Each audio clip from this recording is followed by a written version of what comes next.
오후의 시작 함께 하실래요? 안녕하세요. 세상의 모든 정보 아나운서 임지웅입니다. 요즘 SNS나 문자 메시지를 통해서 집에서도 손쉽게 돈을 벌 수 있다는 부업 광고 문구 한 번쯤 접해보셨을 겁니다. 고물가의 불경기다 보니까 용돈벌이라도 하고 싶은 분들에게는 큰 유혹이 될 텐데요.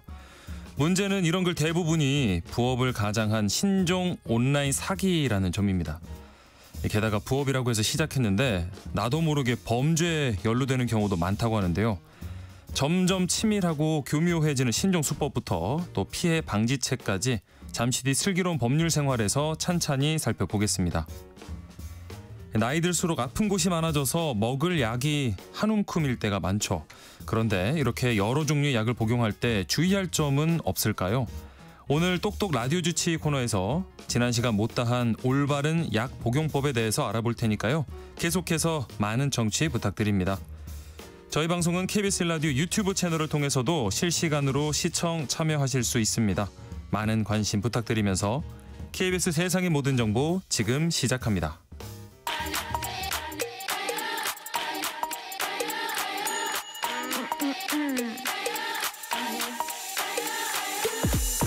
혹시 뉴스 빠뜨리셨나요? 한낮에 전해진 소식들 꼼꼼히 정리해드리겠습니다. 오늘의 뉴스 조현정 시사평론가와 함께합니다. 안녕하십니까? 네, 안녕하세요. 자, 부동산 차명관리 논란 불거졌던 오광수 민정수석이 결국 임명된 지 닷새 만에 낙마했습니다. 네, 차명 대출 및 부동산 차명 관리 의혹이 제기됐었죠. 네. 오광수 대통령실 민정수석 사의를 표명했고 이재명 대통령이 이를 받아들인 것으로 확인됐습니다. 네. 이로써 새 정부 출범 이후 고위직이 낙마하는 첫 사례가 됐고요. 네. 먼저 아내가 보유했던 부동산을 지인에게 차명 관리했다라는 일이 드러났는데 이후에 이 저축은행 차명 대출 의혹이 추가로 불거지면서 사실 이게 제일 그 타격의 점을 찍었죠. 그래서 네. 오 수석이 부끄럽다라는 입장을 밝히기도 했었는데 사실은 이재명 대통령은 이 오광수 수석하고 같이 가려는 의지가 좀 강해 보이긴 했어요. 예. 그렇지만 새 정부 출범 직후에 부담으로 작용했고 그리고 사실 지금 국민의힘 이런 야권에서 들려오는 얘기도 지금으로선 대통령 행보에 대해서 트집 잡을 게 없다라는 말이 야권 안에서도 나오는데 네. 그중에서 찾자면 이제 그럼 인사 문제를 겨냥하겠다 싶었거든요. 근데 이번에도 국민의힘은 사과를 촉구하고 나섰고 지금도 또 다른 후보자들도 의혹들이 하나씩 좀 조명되고 있어서 이거는 네. 후속 보도 나오는 것들 그 흐름을 좀 봐야 될 것 같아요. 네. 그래서 그러다 보니까 일부 민주당 의원들이 좀 의견을 냈대요. 오 수석 거취를 정리하는 게 바람직하다 이렇게 뜻을 또 대통령실에 전하면서 언지를 주기도 했다고 하는데 네. 이번 정부 이제 초기부터 이제 발목을 잡는 게 인사 문제가 될지 이것도 좀 지켜봐야겠습니다. 네. 이런 가운데 국회가 3대 특검 추천을 하자마자 이재명 대통령이 지명도 마쳤습니다. 네, 이게 그러니까 국회에서 후보를 추천하고 그중에서 3명을 대통령이 지명하는 그런 과정이죠. 예. 그래서 여당인 민주당과 이 야당인 조국혁신당이 어제 후보 각각 3명씩 6명 추천했는데 네. 국회에서 추천한 지 하루 만에 확정을 했어요. 그렇습니다. 네, 예상보다도 빠를 것 같았지만 예상보다 훨씬 빨랐고 왜냐하면 네. 주말쯤 관측이 많았는데 그렇죠. 저도 저희 방송 끝나고 한 금요일 오후쯤 되지 않을까 네, 이랬는데 네. 하루 만에 정말 속전속결로 지명을 했습니다. 예. 민주당 추천 후보에서 2명 뽑았고요. 조국혁신당 추천 후보에서 1명 뽑았는데요. 네. 내란 특검에는 조은석 전 감사원장 권한대행, 김건희 특검에는 민중기 전 서울중앙지법원장, 그리고 최혜병 특검에는 이명현 전 국방부 검찰단 고등검찰부장 지명했습니다. 네. 한 명씩 좀 볼게요. 예. 내란 특검에 조은석 전 감사원장 권한대행입니다. 특수통 검사 출신이고요. 검사 출신이니까 윤석열 전 대통령하고도 연이 있지만 네. 사법연수원 내기수 선배예요. 윤석열 전 대통령보다. 네네. 그리고 대통령 관저 의혹 감사 결과 두고 이때 최재해 감사원장하고 충돌했던 인물입니다. 네. 예. 또 세월호 참사 당시에는 대검 형사부장이었는데 이때 검경 합동수사 지휘하면서 그 해경 구조 실패 이런 진상규명에 나섰다가 박근혜 정부 때 한직으로 물러나기도 했던 그런 일이 있었고요. 예. 다음으로 김건희 특검에는 민중기 전 서울중앙지방법원장인데 2017년에 사법부 블랙리스트 의혹 추가조사위원장을 맡았었어요. 네. 그런데 검사가 아니라 판사라는 점에서 조금 눈길이 쏠리는 네. 부분이 있는데 검찰 내부에서 이걸 두고 해석하기로는 법관 출신을 특검으로 내세워서 좀 이제 보여지기에 공정한 수사라는 거를 좀 강조하려는 의도가 아니겠느냐 네. 이런 해석들이 나오고 있고요. 마지막으로 최혜병 특검의 이명현 전 국방부 검찰당 고등검찰부장 지난 1998년입니다. 이때 예. 이회창 당시 대선 후보 아들의 병역 비리 의혹을 수사했던 전력이 있고요. 예. 이번 3특검 지명하면서 대통령실은 각 특검법 성격과 수사 독립성, 전문성 그리고 정치적 중립성을 고려해서 이루어졌다 이렇게 설명을 했습니다. 네. 국민의힘에서도 하나씩 입장이 나왔는데 먼저 원내대표 출사표를 던진 분이죠. 송원석 의원은 많은 국정 현안이 있을 텐데 경쟁했던 상대 정당을 공격하는 내용의 특검 임명이 그렇게 급했냐 하면서 이걸 특검을 정치 보복이다 이렇게 규정을 했고요. 예. 나경원 의원은 야당을 국정 파트너는커녕 괴멸시킬 대상으로만 생각하니 이것이야말로 독재의 서곡이다 이렇게 비판하고 나섰습니다. 예. 근데 이게 3특검이다 이렇게 우리가 쉽게 뭉쳐서 말은 하지만 다 따로따로 진행이 되는 거예요. 네네. 분리가 돼 있고 네. 앞으로 이제 특검별로 수사팀 구성하고 준비 기간 거쳐야 되는데 최장 20일 이내가 시한입니다. 네. 이렇게 특검 출범 얼마 남지 않은 상황에서 지금 수사당국도 막바지 수사에 속도를 내고 있는 모습이죠. 네. 그런데 윤 전 대통령 변호인 윤갑근 변호사는 경찰 출석 요구에 응하지 않겠다는 취지로 의견서 제출했어요. 예. 원래 경찰이 2차 출석 요구하고 그게 어제까지 오라고 했던 건데 네. 불응을 한 거고요. 그렇죠.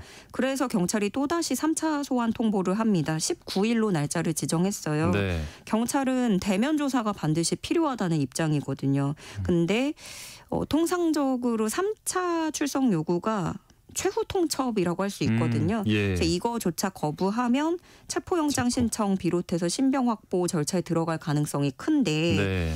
경찰로서 시간표를 보면 곧 있으면 내란 특검 시작된단 출범되죠. 말이에요. 네. 예. 7월부터는 출범될 텐데 그럼 경찰로서는 주어진 시간이 2주가량이다. 이렇게 보면 그동안 경찰이 또 나름대로 뭐 CCTV라든가 비화폰 서버 이런 물증들을 다 확보를 해놨잖아요. 네. 그럼 우리는 이 안에 움직인다라는 의지가 있을 것이고 어떤 식으로든 좀 수사를 마무리 지으려 할 것이다라는 관측이 나오고요. 네. 이렇게 특검 출범 임박하면서 뭐 경찰도 경찰이고 검찰도 수사의 속도를 내고 있는데요. 네. 어제는 검찰이 건진법사 전성배 씨를 재소환해서 10시간 넘는 고강도 조사를 벌였습니다. 네, 한낮의 교양 파트너 지금 여러분께서는 세상의 모든 정보와 함께하고 계십니다. 그리고 이제 슬슬 장마가 시작되는데 어제 이재명 대통령이 이 수해 대책을 점검했고요. 그리고 예정에는 없었는데 이태원 참사 현장을 또 찾았습니다. 네, 어제 이재명 대통령은 서울 서초구의 한강 홍수 통제소로 갔습니다. 여기서 환경부, 행정안전부 등 유관부처 관계자들하고 만나서 수해에 대비한 홍수 예보 경보 시스템을 점검했는데요. 네. 이재명 대통령은 여기서 안전관리 업무를 지키는 공직자들의 막중한 책임을 강조했습니다. 그러니까 권한과 그 업무 성과 보상을 강화하는 인사 개편안을 고안하라고 지시를 했는데 네. 이분들이 안전관리가 국민들의 안전을 책임지는 게 굉장히 중요한 임무이고 책임이 무겁기 때문에 권한도 그렇고 보상도 확대돼야 된다라는 취지로 얘기를 한 거고요. 예. 이재명 대통령은 자연 상황은 어떻게 할 수 없겠지만 최대한 예측하고 대비하고 매뉴얼을 촘촘하게 정비해놔서 철저하게 지키고 또 얼마나 대비하느냐에 따라서 결과가 아주 다르게 나타난다. 이 부분을 강조했습니다. 예. 그리고 이렇게 서초구에서 회의 마치고 용산 대통령실로 복귀하는 길에 예정에 없던 일정을 소화한 거예요. 이태원 참사 현장 들려서 네네. 희생자들 추모하고 인근 상인들을 또 만났어요. 근데 현장에서 만난 상인들은 이재명 대통령에게 관리비 내기 어려울 정도로 생활고가 극심하다고 호소하면서 네. 서민을 위한 정치를 펴달라고 당부했다고 대통령실은 전했습니다. 네. 그리고 오늘은 용산 대통령실에서 주요 재계 인사들하고 취임 후 첫 만남을 가졌습니다. 어떤 얘기 오갔을까요? 예. 취임하고 9일 만에 경제인들을 만난 건데 네. 굉장히 이례적으로 빠른 행보예요. 예. 이재용 삼성전자 회장, 정의선 현대차그룹 회장, 최태원 SK그룹 회장 겸 대한상공회의소 회장 등등 5대 그룹 총수가 참석을 했고 예. 원래 모두 발언까지 전체 비공개 예정이었는데 아까 모두 발언이 공개가 됐습니다. 이재명 네, 대통령 네. 발언이 네. 이거 비공개던데 뭐 요 정도 얘기는 공개를 하고 우리가 이제 뭐 외교 현안이라든가 이렇게 첨예한 얘기들 이런 것들을 좀 비공개로 돌리자. 네네. 이재명 대통령이 그런 얘기를 하면서 공개된 내용 보면은 이재명 대통령은 규제 합리화 문제 저희도 주력하려고 한다. 불필요하거나 행정 편의를 위한 규제는 과감하게 정리할 생각이다. 이런 말들이 나왔고요. 그리고 기업에 대해서는 아직도 여전히 좀 불신들이 있으니까 이런 불신들을 조금 완화해주면 좋겠다. 일종의 특혜, 착취 이런 방식으로는 더 이상 지속 성장이 불가능하지 않겠느냐. 이런 점을 또 총수들에게 지적을 했고요. 예. 지금 비공개로 또 진행이 되고 있기 때문에 어느 전망 정도 저희 예측을 해보면 네. 이재명 대통령 곧 있으면 출국하잖아요. 예, G7 정상회의가 앞두고 있기 때문에 그럼 이제 거기서 이제 각국 정상들을 만나야 되고 기업들의 애로사항 어떤 관세 전쟁이라든가 내수 침체 이런 부분에 대해서 기업들이 어떤 것들을 지금 필요로 하고 있는지 예. 이런 것들에 대해서 좀 청취하고 같이 힘을 모을 방안들을 이 자리에서 논의할 것으로 전망이 되고요. 사실 이재명 대통령 만나면서 이제 재계에서도 각 기업마다 경영진 전략회의 했거나 이제 하거나 뭐 그렇게 하거든요. 그래서 네네. 그런 글로벌 환경 불확실성이 커진 상황에서 기업별로 위기 대응책을 좀 마련하고 이걸 또 정부에도 요청을 하는 그런 그림이 나올 것 같습니다. 네. 그리고 또 기업들에게는 정부로서 뭐 AI, 반도체 이런 첨단 미래 산업에 대해서 투자하겠다, 지원하겠다 이런 의지도 재차 표명할 것으로 보입니다. 네, 이재명 대통령 회의가 예상보다 항상 길어지던데 네. 오늘은 또 언제 끝날지 한번 보겠습니다. 그리고 이재명 정부 호흡을 맞출 더불어민주당 차기 원내대표 오늘 오후에 이제 선출이 되는 거죠? 네, 오늘 국회에서 의총 열고 원내대표 선출하는데요. 각 후보자가 정견 발표 마치고 나서 소속 의원들 투표가 종료되면 한 3시 50분 전후로 결과가 나오지 않을까 그렇게 보이고요. 예. 이틀간 진행된 권리당원 온라인 투표 20% 여기에다가 의총에서 민주당 의원들 대상으로 한 현장 투표 80% 합산해서 이루어집니다. 그런데 이번에 사실 이번 선거에서 주목하는 건 권리당원 표심이잖아요. 이게 의원표로 환산했을 때 의원 34명의 표와 맞먹는다고 나오더라고요. 네, 네. 막강한 영향력을 지니는 것이고 아시다시피 2파전입니다. 김병기, 서영교 의원 이렇게 각자 모두 자신이 내란 종식이라는 과제를 수행할 적임자다 이렇게 주장을 하고 있고 네. 동시에 이재명 정부에게 발맞춰서 국정 운영 수행을 뒷받침할 능력을 갖추고 있다 이렇게 강조하고 있습니다. 네. 그런가 하면 국민의힘은 지금 이 대선 후보 교체 시도에 대한 당무 감사 착수하면서 이 개파 갈등 더 심해지는 모습인데 이 새 원내 지도부 선거 역시도 지금 친윤계, 친한계 좀 약간 대리전 양상 띠는 것 같아요. 네. 참 정리를 못하고 심란한 상황에 빠진 모습이에요. 네. 일단 국민의힘은 대선 경선 때로 거슬러 올라가 보면 그 당시 이런 일이 있었잖아요. 경선 1위를 김문수 후보가 확정 지었었는데 네. 한덕수 전 총리로 후보를 교체하려고 했다가 실패했던 그런 일이 있었죠. 네, 네. 그래서 이 건을 두고 김용태 비대위원장이 당무감사하자라고 제시를 했고 네. 당무감사에 본격 착수했습니다. 그래서 당무감사위원회가 앞으로 비대위원들하고 차례로 면담을 할 계획이에요. 예. 그런데 당내 반발이 역시 예상대로 만만치 않습니다. 그러니까 이 반발하는 의원들의 의견은 뭐냐면 당의 쇄신과 개혁이라고 하는 거는 새로 뽑히는 당 지도부 꾸려가지고 거기서 이제 합의하에 하는 것이지 김용태 비대위원장 자기 정치하려고 해당 행위하고 있는 것이다. 예. 튀려고 하고 있다. 예. 이런 거예요. 특히 이 사건은 사실 당무감사한다라고 하는 건 이게 권영세 비대위 체제에서 벌어진 일이잖아요. 그렇죠. 권성동 원내대표하고. 네네. 그러면 결국에는 권성동, 권영세 쌍권을 정조준한 당무감사다. 이렇게 당내에서는 해석되는 부분이 있고 예. 그래서 권성동 원내대표가 저번에 의총도 갑작스럽게 취소를 했고 그랬죠. 의총 왜 취소하냐 이거에 또 반발이 있었고 네. 그리고 어제 권성동 원내대표가 사퇴를 했잖아요. 예. 근데 권성동 원내대표가 이 사퇴 기자회견하면서 정말 작심하고 노골적으로 비판을 했어요. 윤석열 영입에는 전혀 후회가 없다. 다만 비상계엄은 대단히 잘못된 선택이었고 이번 대선의 최대 패착이었다. 이렇게 소회를 밝히면서 네. 그러면서 한동훈 전 대표를 겨냥합니다. 네. 윤석열 전 대통령하고 묶어서 비판을 하는데 정치인 한동훈은 윤석열이 없었다면 존재하지 않았을 것이고 두 사람은 너무도 닮았고 그래서 한동훈 전 대표도 공감하는 능력을 키워야 된다라고 완전히 그냥 딱 찝어서 겨냥을 한 거죠.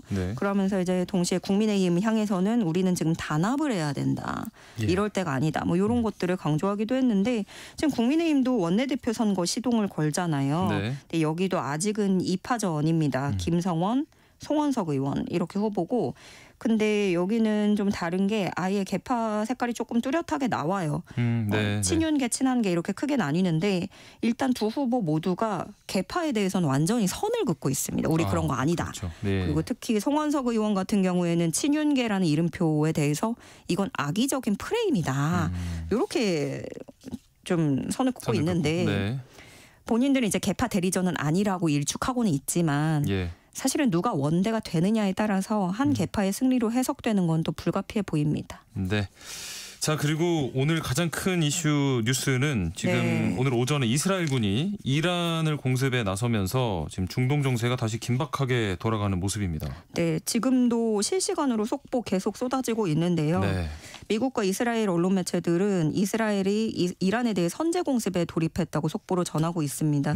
먼저 이스라엘 카츠 국방장관이 오전에 발표를 했어요. 이스라엘군이 직선거리로 1789km 떨어진 이란에 선제 공습을 가했다라고 밝혔고요. 로이터 등은 이란의 수도 테헤란 북동쪽에서 창문이 흔들리고 땅이 흔들리는 연이은 폭발음이 보고됐다라고 보도했습니다. 이스라엘 전역에 비상사태 선포했고요. 이란은 최대 경계태세에 돌입하면서 영공도 폐쇄한 상태예요. 네타냐후 이스라엘 총리는 이란 핵물질 농축 계획의 심장부를 공격했다. 우리의 공격 목표 중에 핵물질 농축 시설과 핵무기를 개발 중인 주요 핵 과학자들이 포함돼 있다.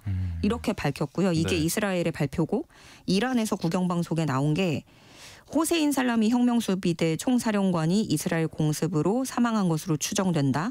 그리고 살라미 총사령관 외에도 혁명수비대 고위관리 1명과 핵심 핵 연구 과학자 2명도 사망한 것으로 보인다. 여기까지 밝히면서 다른 세부 사항은 공개하지 않았습니다. 그런데 이란하고 이스라엘의 그런 앙숙인 역사는 사실 뭐 1시간 하루 종일 얘기를 해도 뭐 끝나지 않을 얘기인데 이스라엘 네타냐후 총리는 또 이렇게 예고를 했어요. 이번 작전은 며칠이 걸리든 필요한 만큼 계속될 것이다. 예고를 했고요. 미국에서도 긴급 강요회의 소집하고 얘기를 했는데 원래는 15일에 미국하고 이란의 6차 비핵화 협상이 예정돼 있었거든요. 그래서 이 합의를 압박하기 위한 선제 조치로 미리 이렇게 공습을 폈을 것이다라고 추정할 수 있는 내용이고요. 이란 쪽에서도 보복 예고를 했습니다. 이스라엘의 혹독한 반격을 할 것이다. 라는 보복 예고가 나왔는데 지금 당장 코스피 비롯한 주가 다 떨어졌고요. 앞으로 유가도 오를 가능성이 커요. 근데 이란의 반격이 예상되는 가운데 이 수위에 따라서 중동 위기가 최고조에 이를 것으로 보여집니다. 네, 오늘의 뉴스 여기까지 하겠습니다. 지금까지 조현정 시사평론가와 함께했습니다. 고맙습니다. 네, 고맙습니다. KBS 1라디오 세상의 모든 정보 함께하고 계신 지금 시각 12시 38분입니다. 이 시각 교통정보 알아보겠습니다. 네, 이 시각 교통정보입니다. 먼저 전국의 고속도로 상황입니다. 수도권 제1순환고속도로 일산에서 판교 방향, 송내에서 난 사고로 계양부터 정체가 심해졌습니다. 지금은 5차로에서 처리 작업 중이고요. 영동고속도로 강릉 방향, 군포에서 부곡, 또 용인에서 양지터널까지 각각 정체입니다. 양지 진출로에는 화물차가 고장으로 멈춰 있으니까 주의하시고요. 이후에는 여주 분기점에서 교통량 늘었습니다. 중부내륙고속도로 창원 방향으로도 여주 분기점에서 밀리기 시작했고요. 서울 시내는 강변북로 구리 쪽, 난지나들목에서 동작대교까지 정체입니다. 올림픽대로 잠실 쪽은 여의하류에서 한강대교 사이가 특히 정체인데 한강대교 부근 4차로에서 작업 중이고요. 북부간선도로 구리 쪽으로도 종암에서 신내까지 정체가 심한데요. 신내나들목 3차로에서 차선 그리기 작업 중입니다. KBS 교통정보센터에서 임초희였습니다.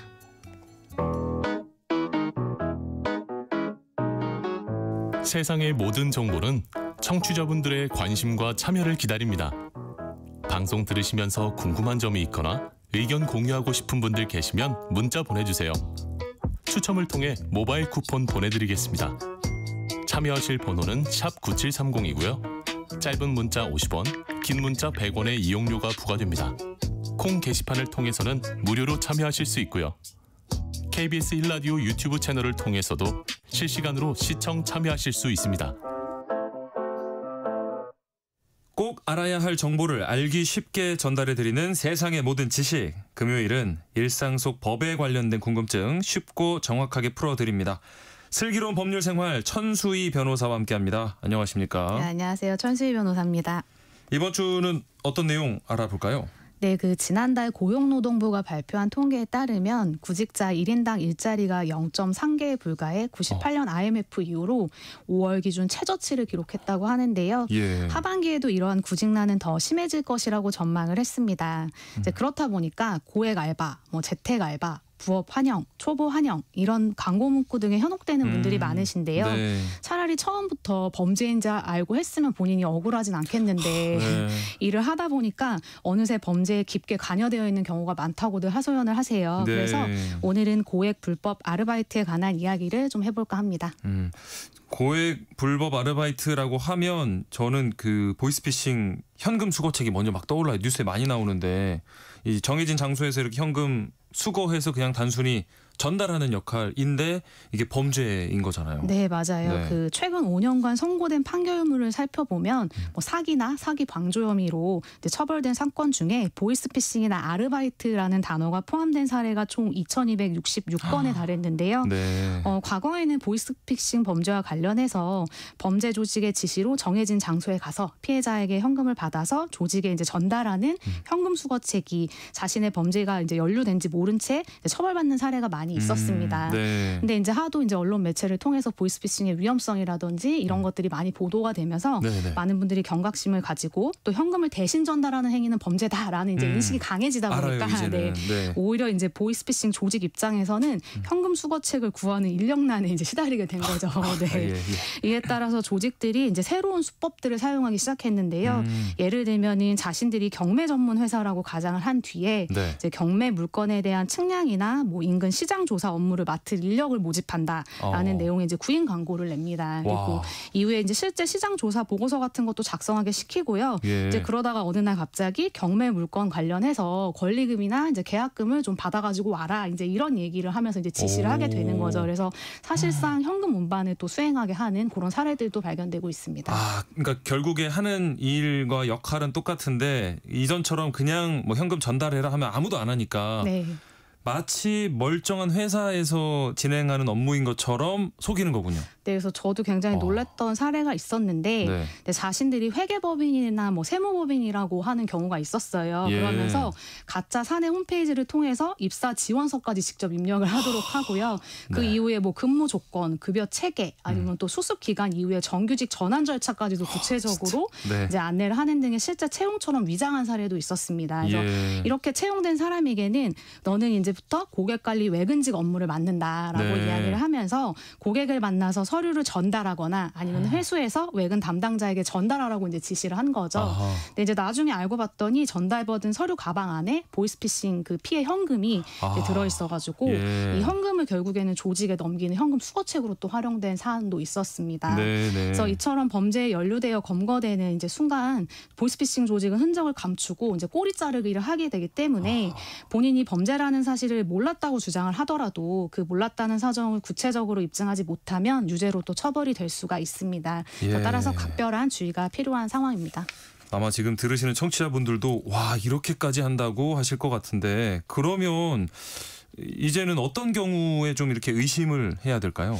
아무래도 경력이 없어도 가능한 단순 업무인데 고수익을 보장한다라는 말이 쓰였다거나 네네. 아니면 업무 내용은 우리가 시키는 대로만 하면 된다라고 하면서 구체적인 설명을 피하는 경우 아하. 아니면 또 담당자나 회사 정보가 불분명하고 카카오톡이나 텔레그램, 인스타그램 메시지 등을 통해서 연락이 이루어지는 경우에는 반드시 의심을 해보셔야 됩니다. 아하. 그리고 또 현금을 직접 전달하는 일이 아니라고 해서 안심할 수 있는 것도 아닌데요. 네. 예를 들어 명품 중고 매장 아르바이트라고 속인 뒤에 일정 일정 금액을 주고 명품 시계를 구매해 오게 하는 이제 방식도 문제가 된 적이 있었습니다. 네, 이제 실제로는 보이스피싱 조직이 피해자들로부터 가로챈 7억 원을 세탁하는 수단으로 이제 또 아르바이트를 사용했던 거죠. 그래서 명품뿐만이 아니라 금이나 상품권을 구매해 오라는 방식도 이용이 되고 있으니까요.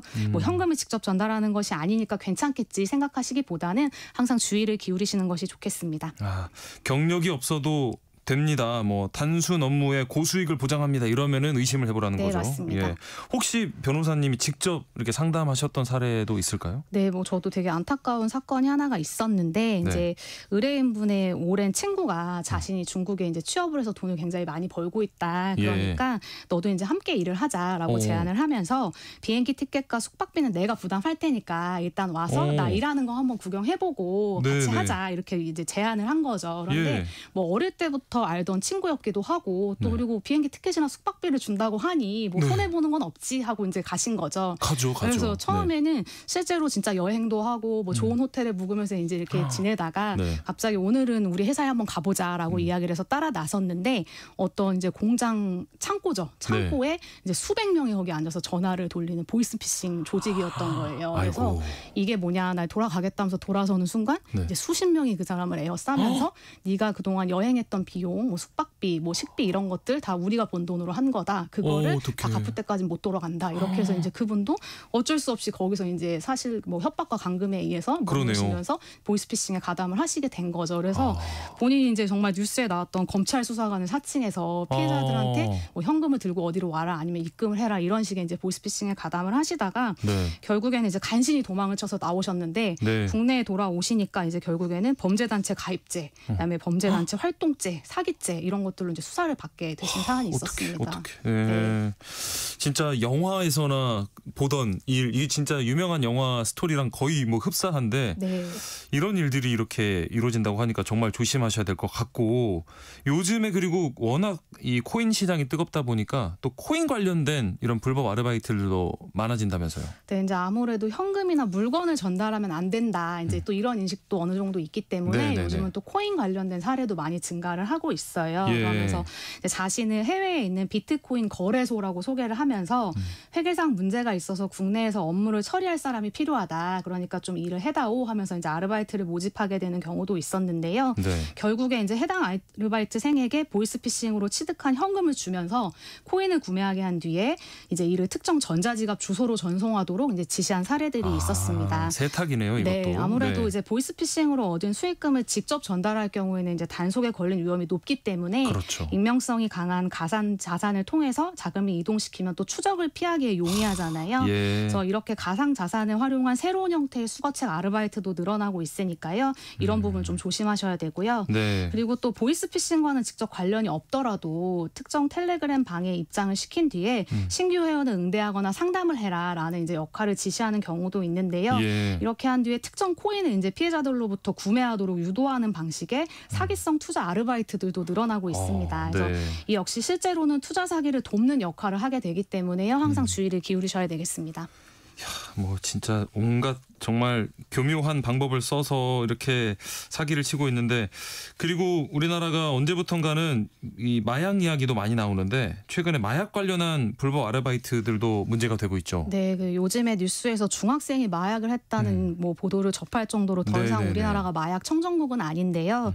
네, 그럼에도 불구하고 여전히 국내에서는 마약을 구하기가 좀 상대적으로 어렵죠. 그래서 외국 현지에서 마약을 수령해서 국내로 들여오는 지게꾼의 역할이나 아니면 국내에 반입된 마약을 지정된 장소에 놓고 오는 이제 드라퍼 역할을 하는 이제 아르바이트 형태가 종종 등장하고 있습니다. 그래서 이제 엊그제도 한 남자분이 간의 사례가 이제 뉴스에 보도가 됐는데 제품 포장과 배송 업무에 관련된 일을 하면 500만 원을 준다는 아르바이트를 제안을 받으신 거예요. 그래서 이분도 이제 왜 이렇게 돈을 많이 주냐, 혹시 불법적인 일 아니냐 이렇게 물어봤더니 본인들은 타투용 마취크림의 원재료를 다루는 업체다. 그래서 합법적인 일만 한다라고 이제 안심을 시킨 뒤에 네, 갑자기 이제 알려주는 장소에 가서 삽을 들고 가서 이제 땅을 파면 타투용 마취크림의 원재료가 있다. 그래서 그거를 이제 누구에게 전달해주면 한다라는 지시를 한 거죠. 그래서 네. 이분이 실제로 이제 뭐 산속에 들어가서 땅을 파보니까 있어요. 어떤 가루가 비닐봉지 안에 들어가 있고 그래서 아이고. 이분도 이건 아니다 싶어서 경찰에 가서 실제로 신고를 했거든요. 그랬는데 네네네. 보니까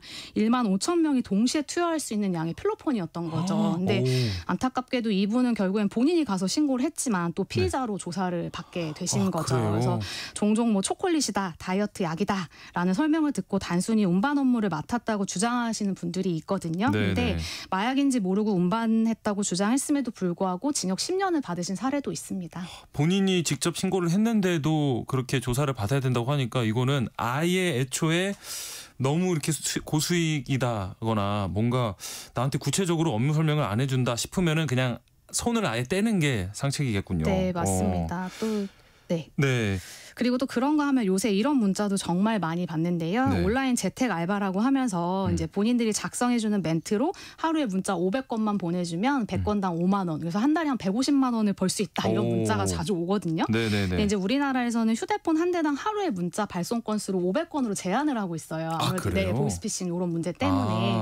그래서 이제 문자를 보내준 이런 인력을 아르바이트 형태로 고용을 하는데요. 그 보내달라고 하는 문자의 내용을 보면 안녕하세요. 스포츠 전문 분석 유튜버입니다. 2025년 5월 20일 새벽 축구에서도 5,212만 원이 적중했습니다.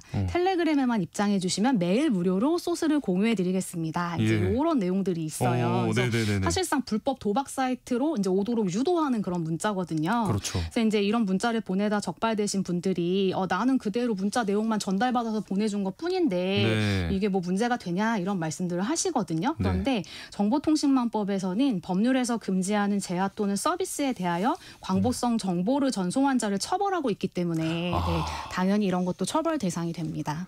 뭔가 조금이라도 의심되는 구석이 있으면 절대 시작을 안 해야 되겠는데 저도 사실은 SNS 메시지 같은 걸로 막 수익률 100% 보장 뭐 이러면서 네. 고수익 부업 이렇게 많이 오거든요. 네. 그런 분들 이렇게 SNS 들어가 보면 막 명품 사진에 무슨 뭐 수익 보장 이렇게 결과물하고 꼭 가족 사진, 네, 맞아요. 애기 사진 같이 있어요. 네, 맞아요. 그러면 또 설마 가족 사진까지 걸고 이렇게 사기치진 않겠지 싶은데 네. 이런 것도 위험한 거죠. 네, 맞습니다. 저도 이제 DM 굉장히 많이 봤는데 네.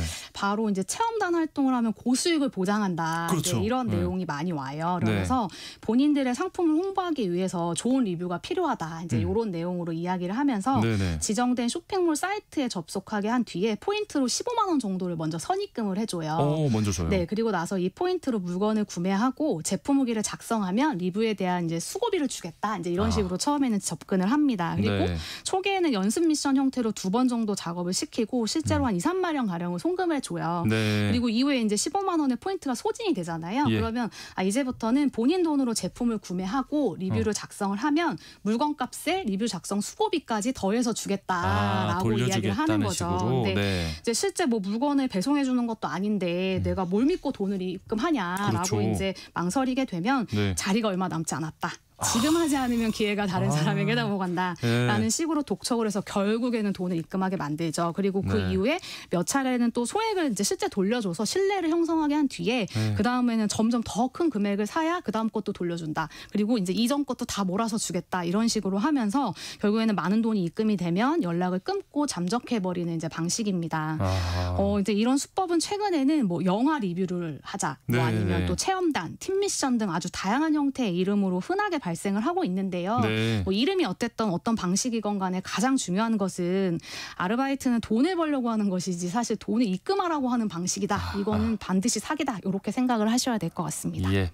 마지막 한 1분 정도 남았는데요. 이런 고액 불법 아르바이트 어떻게 조심하면 될지 마지막으로 말씀 부탁드립니다. 네, 그 구인 광고의 연락처가 불분명하고 비대면 면접만 고집하는 경우에는 또 의심을 해보셔야 되고요. 또 예. 업체 위치나 이름을 검색해봤을 때 존재하지 않거나 또 의심스러운 건물인 경우에는 또 조심하셔야 되고 네. 항상 이제 일하는 업무에 비해서 시급이 너무 높다 이런 것들은 굉장히 좀 조심을 하셔야 되겠죠. 그리고 예. 만약에 이렇게 주위에서 입사를 했는데도 불구하고 뭐 전달 업무만 시킨다든지 뭐 코인이나 금이라든지 이런 거를 구입해 와라 이런 식으로 하시는 하신다면 즉시 업무를 중단하셔야 되고요. 그리고 그렇게 생각이 들었을 땐 반드시 경찰에 신고를 하시는 게 중요하고 만약 경찰에서 먼저 나에게 연락이 온다고 했을 때도 사실대로 솔직하게 털어놓으셔야지 나중에 이제 뭐 형량이라든지 이런 거에서 선처를 받으실 수가 있습니다. 네.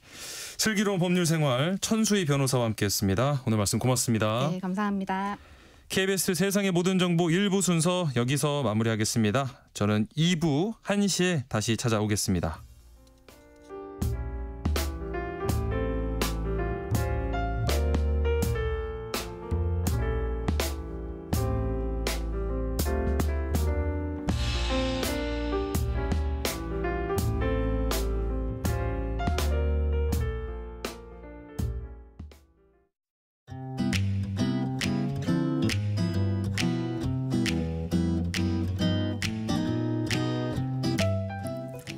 안녕하세요. 바른말 고운말입니다. KBS 1텔레비전에서 방송되고 있는 우리말 겨루기에 나왔던 문제를 짚어보겠습니다. 오늘은 제시되는 관용구에 공통으로 들어가는 표현을 맞히는 문제입니다. 관용구 힘을 이리하다, 낯을 이리하다, 화살을 이리하다, 한숨을 이리하다에서 이리하다에 공통으로 들어가는 삼음절로 된 고유어 동사는 무엇일까요? 출연자의 답에 가리다, 내밀다, 돌리다, 모으다가 있었는데 이 중에서 정답은 돌리다입니다. 힘을 돌리다는 어떤 일을 이루려고 거기에 노력을 들이다라는 뜻입니다. 박경리님의 작품 토지에 나오는 문장으로 외부의 힘을 돌리기는커녕 눈을 돌릴 겨를도 없을 거요. 같이 쓸 수 있습니다. 또 낯을 돌리다는 상대하지 아니하고 얼굴을 돌리다라는 뜻으로 예를 들어 제발 무조건 낯을 돌리지 말고 내 말 좀 들어줘 이렇게 말할 수 있지요. 그리고 화살을 돌리다는 힐책이나 공격 따위를 다른 쪽으로 돌리다라는 뜻인데 이번 문제는 내 실수 때문이라고 그들은 나에게 비난의 화살을 돌렸다 같이 쓸 수 있습니다. 또 이 문제만 해결되면 우선 한숨 돌릴 수 있다처럼 쓸 수 있는 한숨을 돌리다는 힘겨운 고비를 넘기고 좀 여유를 갖다란 뜻입니다. 지금까지 바른말 고운말 아나운서 국혜정이었습니다.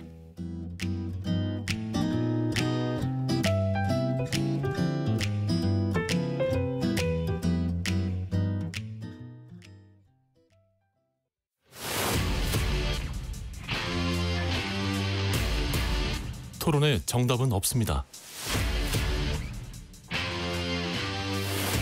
토론이 세상을 바꿀 수도 없습니다. 하지만 질문은 새로운 세상을 만들 수 있습니다. 질문으로 올바른 세상을 만드는 첫걸음.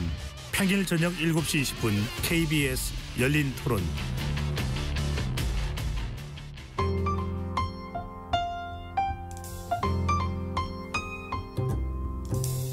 어떤 하루 보내고 계신가요? 눈코 뜰 새 없이 바쁘게 지나가는 한 주. 따뜻한 시선으로 하루를 마무리합니다. 당신을 위한 지식 쉼터. 오늘 밤 일라디오. 월요일부터 금요일. 매일 밤 10시 5분에 시작합니다.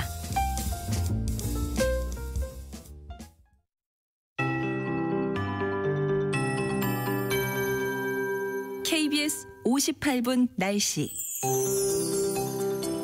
현재 어둑하고 흐린 하늘이 많습니다. 오늘은 서울, 경기, 강원도의 경우 그래도 30도 내외로 기온이 올라 덥겠고요. 현재 충청과 남부지방 위주로 비가 오는 곳이 있는데요. 이 비는 늦은 오후부터 경기 남부, 밤부터 그 밖에 수도권과 강원 남부로 확대되면서 오늘부터 내일 오후까지 전국에 비가 오겠고 제주는 내일 밤까지 이어지겠습니다. 이에 따라 충청과 남부지방의 기온은 26도 안팎을 기록하는 곳이 많겠습니다. 오늘 밤 오전부터 내일 오전에 제주와 남해안 중심으로 강하고 많은 비가 지나겠습니다. 모레 일요일 오후부터 다시 전국에 비가 와 일요일 오전에 대부분 그치겠고 제주는 또 월요일 밤까지 이어질 텐데요. 우선 오늘과 내일 예상 강우량 제주가 50에서 180mm, 산지는 250mm 이상, 남해안과 지리산 부근도 100에서 최고 120mm 이상, 그 밖에 남부지방 20에서 80, 중부지방은 5에서 60mm가 되겠고 일요일 예상 강우량은 따로 전국이 5에서 60mm 예보됐습니다. 비가 내리더라도 오늘과 내일은 수도권을 중심으로 모레는 전국 내륙을 중심으로 낮 기온 30도 내외 유지하겠습니다. 오늘 서울 30도 등 전국적으로 기온은 차이가 좀 클 것으로 보이고요. 내일도 수도권은 기온이 높겠습니다. 현재 서울 기온 29.2도입니다. 최영우였습니다.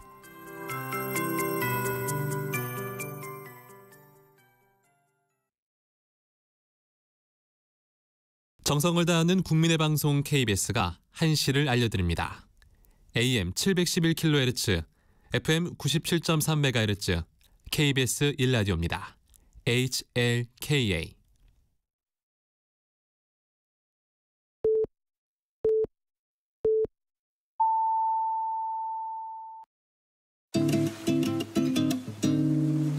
나른한 오후를 책임질 영양 만점 지식 비타민.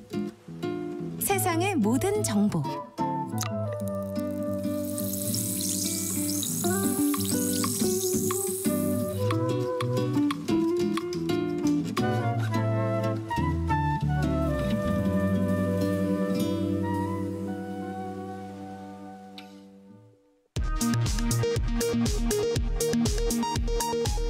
이 시각 라디오 정보센터 뉴스입니다. 이재명 대통령이 차명대출 및 부동산 차명관리 의혹이 제기된 오광수 대통령실 민정수석의 사의를 수용했습니다.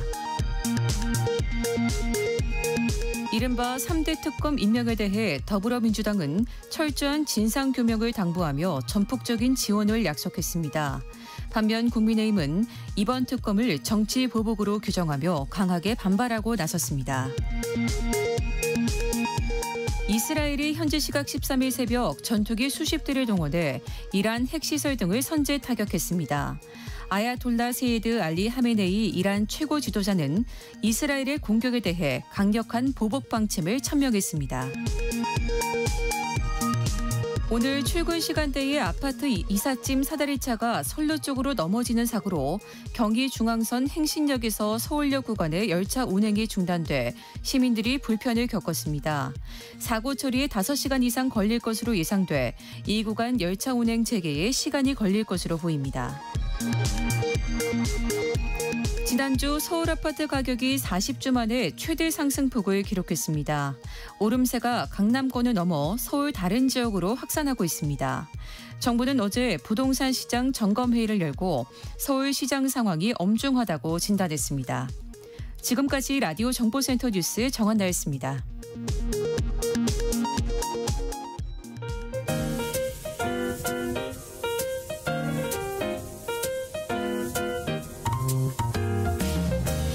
정신없이 바쁜 하루, 지금 우리 주변에서 벌어지고 있는 사건, 사고, 소식들 한숨 돌리며 살펴보시죠.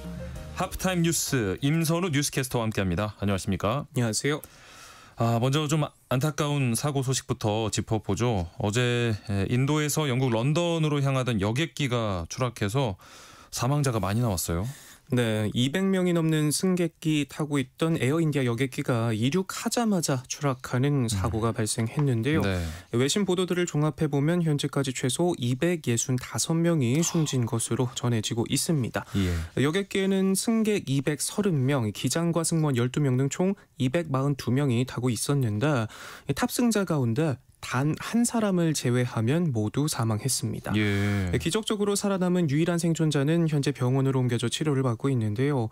인도에 있는 가족을 방문한 뒤 영국으로 돌아가는 길에 봉변을 당했는데 본인도 어떻게 살아남았는지 전혀 모르는 상태라고 하고요. 예. 큰 충격을 받은 상황에서도 같은 비행기에 탔던 형제의 행방을 물으면서 이제 어떻게 살아갈지 모르겠다 말에 안타까움을 자아냈습니다. 네. 또 하필 이 비행기가 근처에 있던 의대 기숙사로 추락하면서 피해를 더 키웠는데요. 네. 이 때문에 탑승객뿐만 아니라 지상에서도 희생자가 발생했습니다.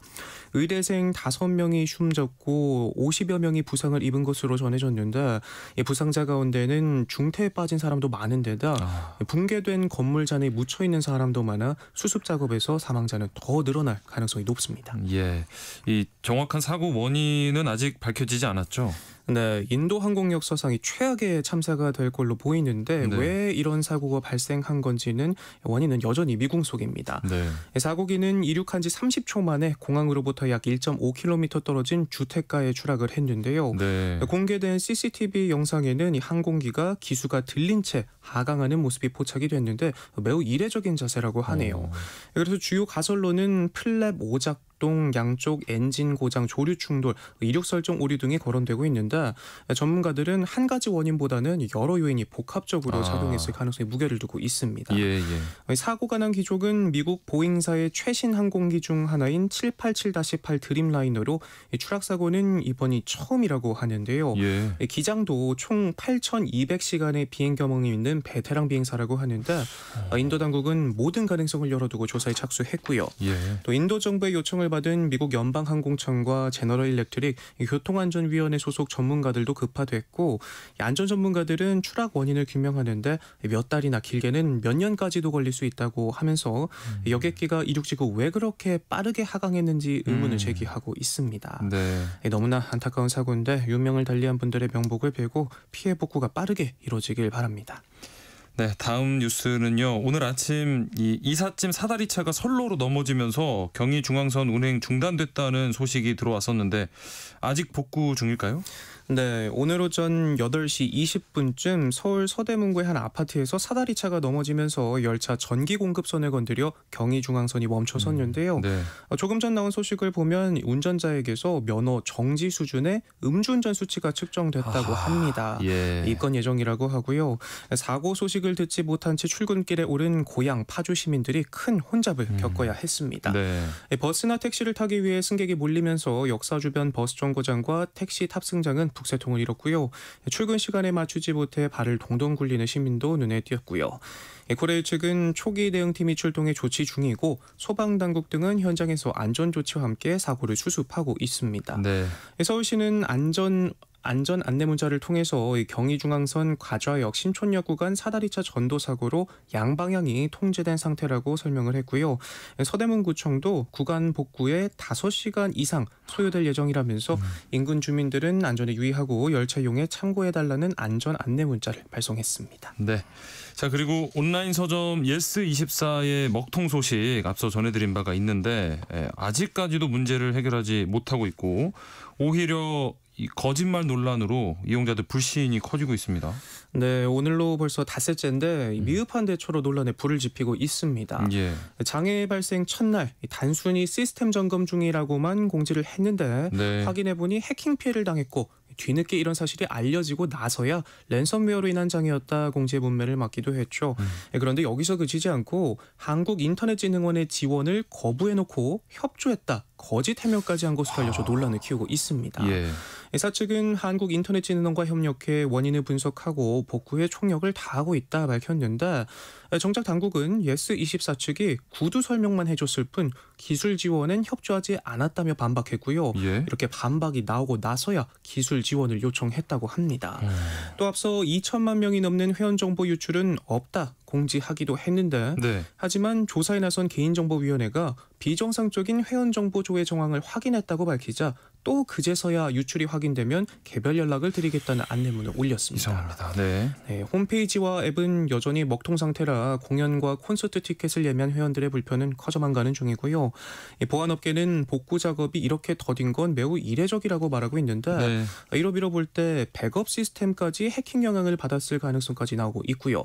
예스24 측은 늦어도 15일 일요일까지는 시스템이 정상화될 것으로 예상된다 밝혔지만 지금까지 나온 대처만 봐도 안심할 수 없는 상황입니다. 네. 워낙 이런 일이 많다 보니까 뭐 해킹을 당할 수는 있겠지만 대처 과정에 참 이해가 되지 않는 부분이 많은 상황입니다. 네. 자, 다음 뉴스는 외국인 가사관리사 시범 사업에 참여한 이 필리핀 여성 노동자들이 부당한 대우를 받았다라는 폭로를 했어요. 네, 당초 아이 돌봄을 위해 만들어진 제도인데 청소며 빨래 등 온갖 가사를 떠맡는 건 물론이고 시부모와 반려견 밥수발부터 아기가 자는 시간이면 부모의 영어 공부까지 요구받았다고 하고요. 성추행 피해까지 발생했는데 적절한 보호를 받지 못했다는 증언도 나왔습니다. 또 사업 추진 당시 최저임금을 적용해 지급되는 월 238만 원이 과도하다는 의견도 있었는데 현실은 정반대였다고 하네요. 비싼 서울 강남 숙소비 등으로 실제로 받는 월 실수령액은 118만 원 수준에 불과했고 이 때문에 도리어 본국에서 월 30만 원에서 40만 원의 생활비를 보조받기까지 했다고 주장합니다. 뿐만 아니라 필리핀 가사관리사들을 고용하고 있는 업체 2곳 중 한 곳에서 고객의 만족도 평점에 따라 초단기 계약을 맺고 이를 무기로 통제 수단으로 활용하고 있다는 지적도 나왔습니다. 기본적인 체류 기간이 3년인데도 3개월, 6개월 이렇게 쪼개기 계약을 하고 있는 것으로 파악이 됐고요. 근로계약이 곧 체류 자격과 직결되기 때문에 일을 못하면 출국하라는 것과 다름없는 셈인데 그야말로 을 중에 을의 위치에 놓여 있다는 지적이었습니다. 하지만 고용노동부는 주 30시간 미만으로 근무하는 경우에도 주 30시간의 임금을 지급받고 있고 제기된 협박, 성추행 여부에 대해서도 직접 확인했지만 발생한 바는 없는 것으로 확인됐다며 반박했는데요. 그러면서도 구체적인 사실관계가 확인되면 엄정 조치하겠다고 덧붙였습니다. 네. 자, 그리고 지난 10일 대구에서 발생한 스토킹 살해 용의자를 경찰이 추적 중인데 지금 어디로 달아났는지 행방이 묘연하다고요? 네, 경찰의 신변보호 조치를 받던 스토킹 피해 여성을 살해한 용의자가 벌써 나흘째 잠적하면서 긴장감을 키우고 있습니다. 이 남성은 지난 화요일 새벽 대구 달서구의 한 아파트에 침입해 스토킹 피해자인 50대 여성을 살해하고 현장에서 120km가량 떨어진 세종시 북앙면의 한 야산으로 숨어든 뒤 행방이 묘연한 상태인데요. 경찰은 수백 명의 인력을 동원해서 야산을 샅샅이 훑고 있지만 좀처럼 행방을 확인하지 못하고 있습니다. 도심과 떨어져 있는 북앙면 일대에는 인적이 드문 까닭에 경찰은 목격자 확보 등의 어려움을 겪고 있다고 하고요. 게다가 범행 직후 휴대전화도 꺼놓은 상태라 상황이 녹록지 않다고 합니다. 이 남성은 한 달여 전에도 피해 여성을 찾아가 흉기로 협박한 뒤 전국 각지로 도주하다가 잠깐 스마트폰을 켰다 위치가 특정돼 잠복 중이던 경찰에 붙잡혔었는데 이 때문인지 더욱 철두철미하게 자취를 감춘 것으로 보이고요.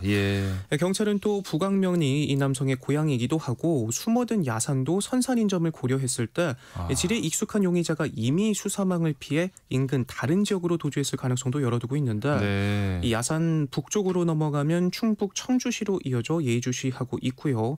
도주 상황이 길어질 조짐이 보이면서 공개 수배도 검토하고 있습니다. 아주 철두철미하게 좀 계획했다는 의심이 되는 부분입니다. 자, 그리고 지난주 용인에서 이 한밤중에 대형 중장비가 아파트 덮치는 사고 있었죠. 그런데 해당 아파트 주민들이 아직도 집으로 돌아가지 못하고 있다고요? 네, 벌써 일주일째 일상으로 돌아가지 못하고 있는데요. 길이 40m가 넘는 천공기도 해제가 됐고 2차 안전진단까지 진행됐지만 불안감은 감출 수 없는 상황입니다. 이 사고 이후 60가구 150여 명이 대피했는데 현재 가정으로 돌아간 건 5가구 남짓인데요. 주민들은 사고 충격이 건물 안전에 영향을 미쳤을 것을 우려해서 선뜻 귀가를 결정하지 못하고 있다고 합니다. 이 대피 기간이 예상보다 길어지면서 불편도 커지고 있는데 대다수가 주거지와 200-300m 떨어진 숙박시설에 머무르면서 익숙지 않은 장소에서 출퇴근하는 직장인들 또 낯선 등하굣길로 아이들을 학교로 데려다주는 학부모들의 어려움이 크다고 합니다. 현재 해당 아파트에선 용인시와 철도공단, DL건설이 각각 추천한 3개 업체가 참여 2차 안전진단이 진행되고 있는데 각 세대의 피해 여부와 건물 안전 상태, 거주 가능 여부 등을 중점적으로 살피고 있고 진단 결과는 이번 주에 나올 예정이라고 합니다. 사고 당시 올라온 사진을 보면 아파트 절반 높이만큼이나 돼 보이는 거대한 철제 기둥이 외벽에 아슬아슬하게 비스듬히 걸쳤는데 기둥 끝과 맞닿은 꼭대기층은 벽면 일부가 무너지기까지 했고요. 15층짜리 아파트인데 꼭대기층이 한번 받고 그다음에 목이 꺾이면서 아래층을 쳤다고 하는데 지진이 날 정도로 흔들렸다고 합니다. 앞서 진행된 1차 안전진단에서는 건물 구조물에 큰 이상이 발견되진 않았지만 주민 불안이 여전한 터라 3차 안전진단하는 방안도 검토되고 있습니다. 네. 자, 다음 뉴스입니다. 최근 서울 도심에서 이 까마귀가 사람 공격한다는 신고가 부쩍 많아졌다고요? 네, 최근 서초, 구로, 강남 등 이 서울 곳곳에서 까마귀들이 사람을 공격한다는 신고가 들어온다고 하는데요. 네. 소방재난본부의 자료에 따르면 2023년 68건이었던 조류 공격 관련 신고 건수는 지난해 74건으로 늘었고 올해는 지난달까지 접수된 신고 건수만 벌써 52건에 달한다고 합니다. 문제는 까마귀가 사람을 공격할 때 주로 이 머리 쪽을 공격하기 때문에 몸집이 작은 어린이들이 크게 다칠 수 있어서 오죽하면 까마귀 날자에 떨어진다는 신고까지 들어온다고 하고요. 실제로 피를 흘릴 만큼 크게 다친 분도 있다고 합니다. 큰 부리 까마귀의 경우 도심 출현 비율이 지난 20년간 많게는 80%까지 늘었는데 서울 도심 주변에 공원이나 숲이 조성되면서 조류가 콘크리트 구조물과 녹지로 이뤄진 도시에 적응하고 있기 때문이란 분석이 나오고요. 서울시는 까마귀 출몰 지역에 안내문을 배포하는 등 대응에 나섰지만 전문가들은 더 적극적인 대책이 필요하다고 지적하고 있습니다. 네, 끝으로 날씨 소식도 살펴보죠. 어제부터 제주에서 이른 장마가 시작됐네요. 네, 요즘 한동안 날씨가 무더웠죠. 오늘까지도 더위가 계속될 걸로 보이는데 이번 주말에는 전국적으로 비가 내리겠습니다. 특히 말씀하신 것처럼 제주에서는 이른 장마가 시작됐는데요. 제주의 장마 시작 시기는 평균적으로 6월 19일이지만 올해는 일주일가량 빠르게 시작됐습니다. 오늘 새벽 남부 일부 지방에서도 비가 내리기 시작했고 비는 오늘 밤부터 수도권을 포함해 전국적으로 확대될 전망인데요. 이번 비는 내일 밤까지 이어지겠습니다. 또 1호 태풍 우디비 북상하고 있는데 우리나라에 직접적인 영향은 없겠지만 태풍이 몰고 온 수증기의 영향으로 15일과 16일 전국적으로 다시 비가 내릴 가능성이 있겠고요.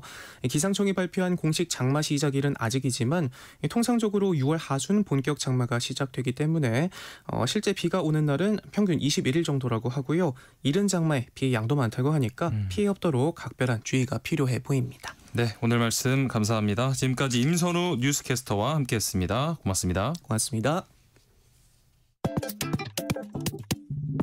오늘 점심 메뉴 추천. 귀로 듣는 푸짐한 지식 한 상 어떠세요? 세상의 모든 정보. 아나운서 임지용입니다. 건강에 관한 모든 궁금증을 풀어드리는 시간 똑똑 라디오 주치 가정의학과 오한진 전문의와 함께합니다. 안녕하십니까? 안녕하세요. 지난 시간에 이 약 복용법에 관해서 많은 정보를 주셨는데 오늘도 올바른 약 복용에 관련된 자세한 이야기 나눠보겠습니다. 사실 이 뭐 약에 관해서 이야기를 하다 보니까 저부터도 그렇긴 한데요. 사람들이 진짜 약 먹는 거에 대해서 생각보다 별로 신경을 안 쓰는 것 같더라고요. 맞습니다. 자신이 먹는 약이 어떤 성분인지 정확히 알고 있는 사람이 좀 드문 것 같아요. 맞아요. 자기가 뭘 먹고 있는지 무슨 처방을 받았는지도 잘 모르시는 분이 많아서 좀 괴로울 때가 있어요.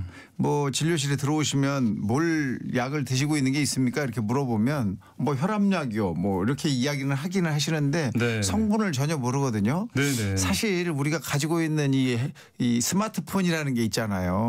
그 자기 처방전을 딱 찍어 놓으면 의사 선생님이 물어보면 그냥 바로 보여주면 되는데 이걸 잘 못 하시더라고요. 그래서 꼭 저는 지금 핸드폰 스마트폰 있으세요? 열어보세요. 이거 찍으시고요. 다음번에는 항상 이걸 보여주시면 돼요. 이렇게 설명을 해드리는데 혈압약이라고 해도 그 안에 아스피린 성분이 들어있는지 또는 고지혈증약이 포함되어 있는지 다른 성분이 더 추가된 건 없는지 이걸 좀 알아야 되는데 이런 것들을 그냥 혈압약이라고 또는 당뇨약이라고 이렇게 뭉뚱그려서 설명을 하시기 때문에 의사 선생님들이 가끔 좀 헤맬 때가 있습니다. 그러니까 내가 무슨 약을 먹고 있는지를 반드시 알고 계시는 게 좋으니까 자기 스마트폰 안에다 저장을 좀 해놓으시면 좋을 것 같아요.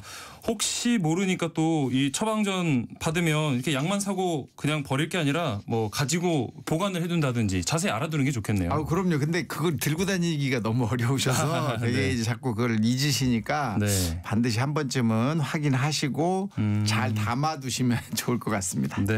그리고 이렇게 뭐 어르신들 같은 경우에 특히 여러 약을 좀 동시에 복용하는 경우가 많잖아요.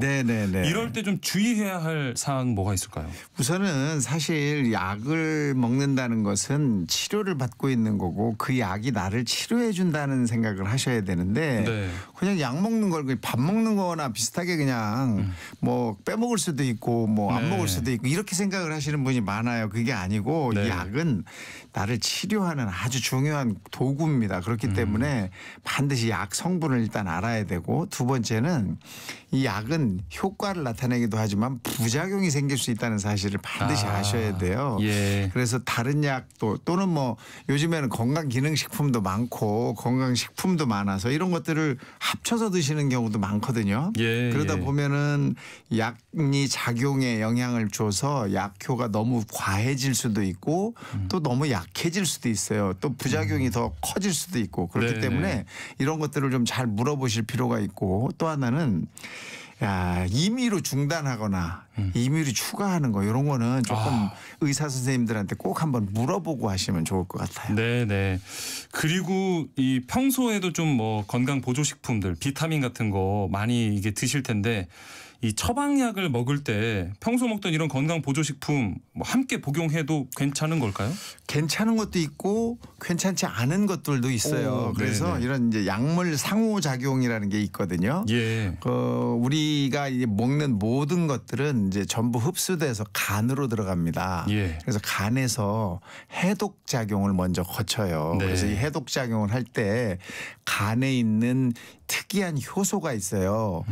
그 효소 이름이 사이토크롬 P450이라는 건데 예. 이 효소에 이 분류가 굉장히 여러 개가 있어요. 네. 그 안에 종류가 여러 개가 있거든요. 그래서 예. 그 종류에 따라서 어떤 성분을 분해하고 어떤 성분을 분해하는지가 다 달라요. 아하. 그래서 내 약은 사이토크롬 뭐 450에 A를 통해서 분해가 되면 예를 들어서 네. 예, 그러면 내가 먹는 건강기능식품이 A랑 똑같은 쪽으로 가서 분해가 된다면 A가 힘이 드는 거죠. 분해를 네. 하는데. 그래서 이게 어디로 분해가 돼서 우리 몸으로 가는지 또 해독이 되는지를 알 필요가 있어서 이런 것들은 이제 일반인이 알기는 어렵잖아요. 네네. 그래서 의사 선생님한테 제가 이런 걸 이제 같이 먹으려고 하는데 같이 먹어도 되는지를 좀 알아봐 달라. 이렇게 한 번쯤 상담을 하시면 좋겠고요. 네. 또 의사 선생님이 부담스러우면 약국에 가서 약사 선생님한테라도 반드시 물어볼 필요가 있어요. 네네. 그중에 이제 뭐 비타민 K 같은 것은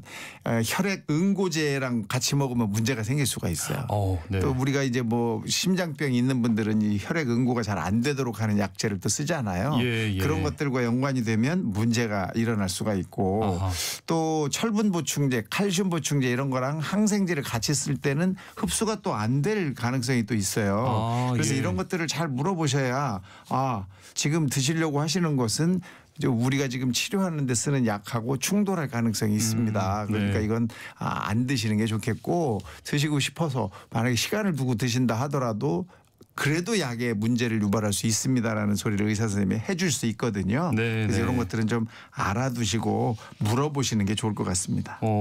평소에 이 뭐 아내분이 챙겨준다거나 자녀분이 챙겨줘서 건강 보조식품 이렇게 잘 모르고 그냥 챙겨주는 대로 드시는 경우가 있을 텐데 평소에 내가 뭘 먹고 있는지를 꼭 알고 계셔야겠네요. 그럼요. 반드시 물어보셔야 돼요. 오메가3도 꼭 물어보시고 같이 먹어도 되는지를 확인하실 필요가 있습니다. 예. 자, 오늘 똑똑 라디오 주치 코너에서 지난 시간에 이어서 올바른 약 복용법에 대해서 알아보겠습니다. 약 복용에 관해서 궁금한 점 있으셨던 분들 오늘 방송에 귀 기울여 주시면 좋을 것 같습니다. 자, 계속 한번 얘기를 나눠볼까요? 이 약 부작용이 만약에 생기면 의사에게 알릴 필요가 있다는 거 이거는 알겠는데 그러면 어떤 증상이 나타났을 때 의사에게 알려야 될까요? 우선 이제 부작용이라는 것은 예기치 않은 내가 원하지 않은 증상이 나타나는 걸 부작용이라고 하잖아요. 네. 그 부작용 중에 이제 대표적인 것은 가려움증이에요. 그래서 네. 전신이 가렵거나 눈이나 코 주위가 가려워지거나 이게 이제 없던 게 이제 생기는 거거든요. 예. 그러면서 가려움증이 나타나면서 그 부위가 약간 붉어지고 또 두드러기 같이 이제 피부가 올라올 수 있고 이런 이 부작용에서 조금 더 심해지면 이제 기관지나 폐에 염증이 생기거나 부어요. 점막이 붓습니다. 그러면 이게 부으면서 숨 쉬는 길이 좁아져요.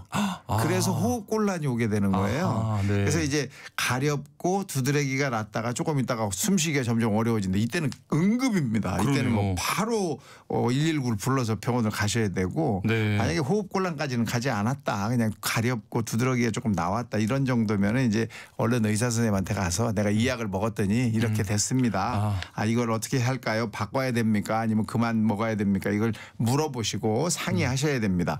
이런 약제는 의사 선생님들은 반드시 차트에서 기록을 해놔요. 예. 이분은 이걸 먹었더니 부작용이 났구나. 아하. 이렇게 항상 기록을 해놓기 때문에 이분도 그걸 알고 계셔야 되거든요. 그래서 네네. 나는 어떤 성분의 약을 먹었을 때 가려움증이나 부작용이 생기더라. 그래서 이런 성분은 피해야 된다라고 본인도 알고 계실 필요가 있습니다. 네.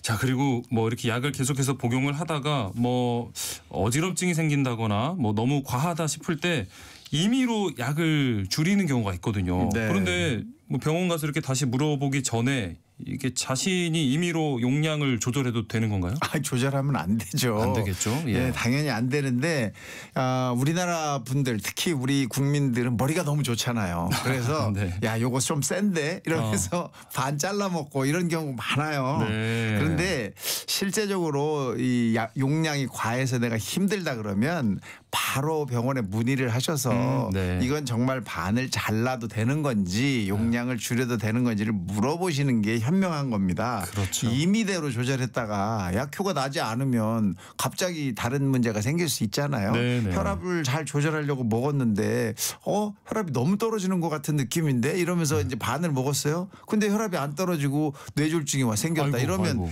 너무 큰 손해를 보기 때문에 네. 반드시 약 용량을 좀 조절해보고 싶다. 이럴 때는 의료진하고 상의하시는 게 좋습니다. 네, 모든 어떤 결정을 내릴 때 항상 상의를 하고 내리시면 좋겠고요. 우리 어르신들 같은 경우에 가끔 이렇게 깜빡하고 약을 잘못 먹는 경우가 있던데 이럴 때는 어떻게 해야 되나요?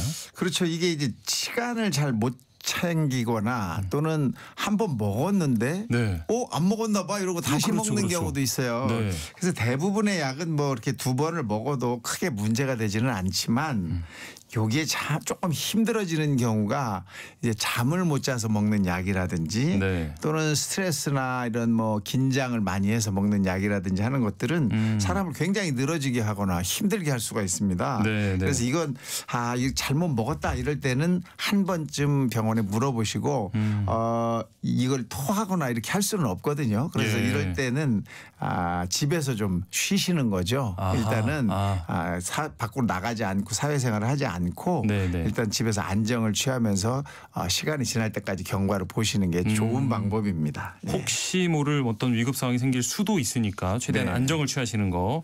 아니 갑자기 이렇게 이야기를 하니까 좀 세밀한 질문이 떠올랐는데 약 복용할 때요 어떤 자세로 먹는 게 좀 안전할까요? 이런 것도 좀 주의해야 될 것 같은데. 자세는 뭐 사실 앉거나 서서 먹는 게 가장 좋은 방법이죠. 누워서 네. 드시면 안 되잖아요. 그렇죠. 위험해요. 예. 가끔 누워서 드시는 분이 있어요. 너무 나는 자신이 만만해가지고 야 이거 누워서 먹어도 잘 넘어가 이러면서 이제 누워서 뭐 물하고 이렇게 꿀꺽 드시는 분이 있는데 잘못하면 사례가 들릴 수 있고 네. 이 사례가 든다는 것은 원래 밥이 내려가는 음식이 내려가는 식도로 음식이 가지 않고 물이 가지 않고 네. 기도로 들어가는 거예요. 숨 예. 쉬는 길로 들어갔을 때 이제 기침을 하고 막 이렇게 되는 거거든요. 네, 근데 네. 약이 만약에 기도로 들어가면 꺼낼 방법이 거의 없어요. 생각만 해도 아찔한데요. 그래서 진짜. 이건 아주 문제가 될 수 있거든요. 네, 네. 물론 누워서 약을 드시다가 식도에도 약이 걸려서 안 내려가는 경우도 있거든요. 네, 네. 근데 기도로 만약에 약이 들어가면 이건 정말 굉장히 어려운 일이에요. 그러니까 반드시 앉아서 또는 뭐 서서 드시는 것까지는 얼마든지 양해가 됩니다. 네, 하지만 네. 누워서는 안 됩니다. 예.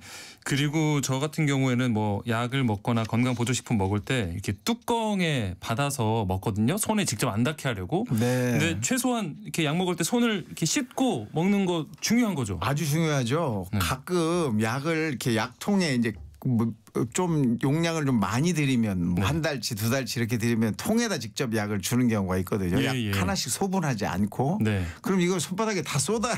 그래서 2개, 3 가지고 이렇게 드시고 나머지 다시 통에 넣잖아요. 이 손바닥에는 세균이 엄청나게 많은데 그 세균이 다 묻어서 다시 약통 속에 들어가는 거예요. 이건 다 오염된 거거든요. 그러니까 드실 수 있는 만큼 소분해서 어떻게 딱딱딱 한 번에 먹을 수 있도록 만들어주는 게 가장 좋은 방법이고 그렇지 않을 때에는 지금 말씀하신 대로 뚜껑에 내가 먹을 용량 2개면 2개 이렇게 딱 꺼내서 그걸로 드시는 게 오염되지 않게 하는 좋은 방법이고요. 또 약 먹기 전에 손을 깨끗이 씻으면 너무 큰 도움이 되죠. 저도 아는 분이 이렇게 식탁에 그냥 약을 이렇게 훅 쏟아가지고 하나 집어먹고 다시 담고 하시던데 꼭 청결을 유지하고 약을 복용하시는 게 좋겠습니다. 그렇습니다. 이 좀 전에 약으로 인한 뭐 여러 부작용이 있을 수 있다고 하셨는데 약을 복용할 때 알레르기 반응이 만약에 나타나면 어떻게 해야 될까요? 사실 이제 약의 부작용의 대부분이 알레르기 반응이거든요. 근데 이 알레르기가 급성으로 심하게 나타나면 이제 기도가 막혀서 숨을 못 쉬어서 사망할 수도 있기 때문에 알레르기 반응이 나타나면 일단 병원에 가서 치료를 받으셔야 돼요. 맨 처음에 이제 가려움증이 나타나고 멀겋게 되다가 두드러기가 나고 그 더 심해지면 이제 숨쉬기가 어려워진다 이렇게 제가 말씀을 드렸는데 이게 언제 그렇게 될지를 사실 모르잖아요. 그렇죠. 그러니까 가려움증이 나타나고 약간 피부가 붉어지면서 두드러기 같은 현상이 나타나면 바로 병원을 가셔야 돼요. 응급실로 일단 가셔서 이걸 빨리 해결할 수 있는 방법을 찾으셔야 되고 이 알레르기 반응에 대한 치료 방법을 즉각 시행하는 게 옳습니다. 네. 그리고 제가 이렇게 뭐 촬영하다가도 이렇게 보면 약을 좀 오래 두고 약은 상하는 거 아니야라고 하시는 분들 계시는데 혹시 약이 상하기도 할까요? 상하죠. 그 약도 그 기간이 딱 정해져 있잖아요. 언제까지 쓸 수 있다라고 이제 기간이 딱 정해져 있는데 되게 그 기간이 안 지났더라도 뚜껑을 딴 이후에는 1년 안에 다 끝나야 돼요. 그러니까 약 병을 개봉을 했다 그러면 그때부터는 1년 안에 모든 그 복용이 끝나야 되고 그렇게 오래 지나면 안 되거든요. 근데 병에다 놔뒀다고 정말 몇 년씩 가지고 계신 분들이 꽤 많아요. 그러니까 절대 아닙니다. 그렇게 계속 보관하고 계시면 안 되고 시효가 지났거나 개봉한 지 1년 정도가 되셨으면 무조건 병원에 또는 약국에 갔다가 폐기 처분할 수 있도록 하시면 좋겠습니다. 네. 자, 그럼 여기서 우리 청취자분들께서 보내주신 궁금증 함께 풀어보도록 하겠습니다. 이 7663님 보내주셨는데요. 아이가 실수로 약을 먹었을 때 어떻게 해야 할까요? 하셨습니다. 아이가 이제 얼마나 어리냐에 따라 좀 다르죠. 그 영유아 이런 경우에면 바로 응급실로 그냥 무조건 가야 됩니다. 거기다가 또 약뿐이 아니라 뭐 치약을 먹기도 하고 뭐 집에 있는 모든 걸 다 입에다 넣으려고 하는 그때이기 때문에 하여튼 어떤 종류라도 일단 병원을 가셔야 돼요. 두 번째 영유아가 아니고 이제 조금 커서 걸어 다니고 말을 알아듣는 정도가 되면 이때는 이제 약간 할 수 있으면 토를 시켜보는 방법이 있습니다. 그런데 이것도 좀 위험할 수가 있어요. 아이들 토를 하다가 또 기도로 흡입될 수가 있기 때문에 하여튼 이 실수로 약을 먹었을 때는 병원에 가서 해결을 하시는 게 좋습니다. 일단 병원으로 바로 달려가시라는 거. 자, 4290님 임신 중이거나 수유 중일 때 감기약 먹지 말라고 하던데요. 너무 오래 아프면 혹시 약을 먹어야 하지 않을까요? 하셨어요. 너무 오래 아프면 약을 드셔야죠. 내가 아픈데 뭐 어떡하겠습니까? 그때는 이제 약을 쓸 수밖에 없는데 사실은 이제 임신부나 수유부는 이 약물이 아이한테 영향을 줄 수 있기 때문에 그러는 거거든요. 그래서 제일 그 금지해야 될 시기는 임신하고 3개월까지예요.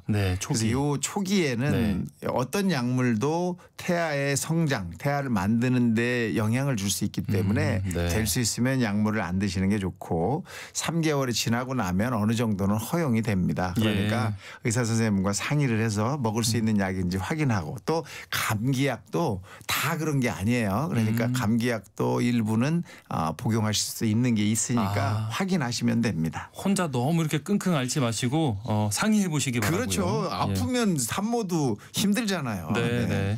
자, 청취자 상담은 여기까지 하도록 하겠습니다.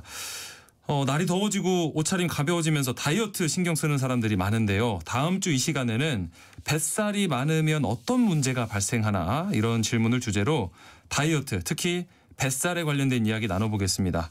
관련해서 궁금한 점 있으시다면 미리 문자 보내주셔도 좋을 것 같습니다. 저희 프로그램 끝나는 시간까지 문자 주시거나 세상의 모든 정보 홈페이지에 글을 남겨주시면 되는데요. 미리 참여하시면 방송 소개될 확률도 오르고 또 조금 더 깊이 있는 상담도 가능하니까 많은 참여 부탁드리겠습니다. 참여해 주실 번호는 샵 9730번입니다. 짧은 문자는 50원, 긴 문자는 100원의 이용료가 부과되고요.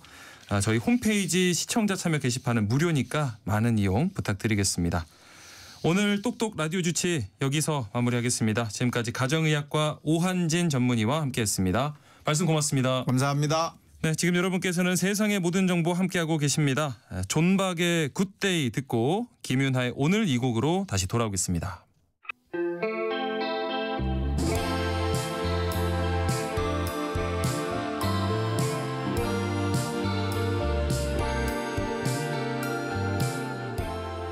유난히 시간이 더디게 흘러가는 금요일 오후, 지루함을 설렘으로 바꿔줄 노래만 담아왔습니다. 김윤하의 오늘 이 곡, 김윤하 음악평론가 전화로 연결돼 있습니다. 안녕하십니까, 평론가님. 네, 안녕하세요. 김윤하입니다. 네, 오늘은 어떤 노래 함께 들어볼까요? 네, 이번 주에 아마 많이들 BTS 얼굴을 많이 보시지 않았을까 싶어요. 그렇죠, 그렇죠. 네, 이런저런 뉴스에서도 많이들 얼굴을 보셨을 것 같은데요. 네. 이번 주 좋은 일들이 많았습니다. RM과 B가 10일 그리고 지민과 정국이 11일에 제대를 하면서 이번 주에만 4명이 다시 사회로 돌아오게 됐거든요. 예. 사실 BTS 같은 경우에는 지난해부터 멤버들이 일종의 군백기를 마치면서 다시 가요계로 재복귀하는 모습을 보여줬습니다. 네. 마청 진이 지난해 6월이었고 제이홉이 작년 10월에 제대를 해서 이제 완전체 시동을 조금씩 걸고 있는 상태였는데요.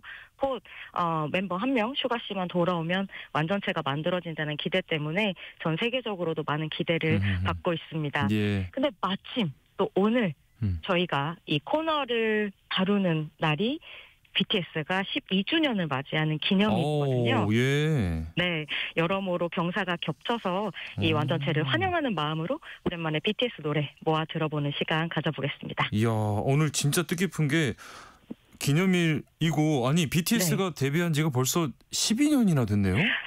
맞습니다. 요즘은 아이돌 그룹들 얘기하다 보면 뭐 세븐틴 10년, BTS 12년 정말 시간이 빠르다는 생각이 들어요. 네. 2013년 데뷔를 했습니다. 오늘 6월 13일에 데뷔해서 이제 12주년을 맞이했고요. 네. 데뷔 초창기는 아마 힙합 아이돌을 표방했던 시절 많이들 기억하고 계실 거예요. 맞아요. 네. 기억하세요? 예. 특히 그 리더 RM 씨를 중심으로 랩을 하는 보이그룹을 기획을 했었던 게 방탄소년단 BTS의 시작이었고, 네. 사실 그 힙합하는 뮤지션들 중에서도 빈지노, 로꼬 같은 이 지금은 스타가 된 래퍼들도 뭐 그룹 합류를 제안받거나 오디션을 본 적이 있다고 해서 화제가 되기도 했었습니다. 네. 또 데뷔 초창기에는 학교 3부작으로 좀 반항적인 모습을 많이 보여줬었는데요. 네네. 이런 방향성이 바뀌기 시작한 게 화양연화 시리즈죠. 그렇죠.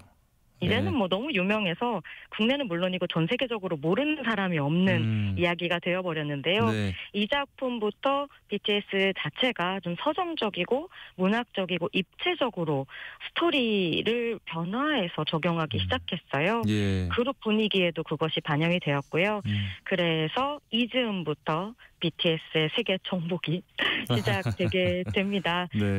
뭐 다루고 있는 테마도 10대 고민이나 분노 같은 것들에서 20대 방황으로 초점이 바뀌게 되었었는데요. 네. 아름답고 불안한 청춘이라고 하는 그 붐업 시기의 BTS의 대표곡을 하나 먼저 가지고 와봤어요. 네. 이 곡도 벌써 10년이 됐더라고요. 어떤 곡인가요?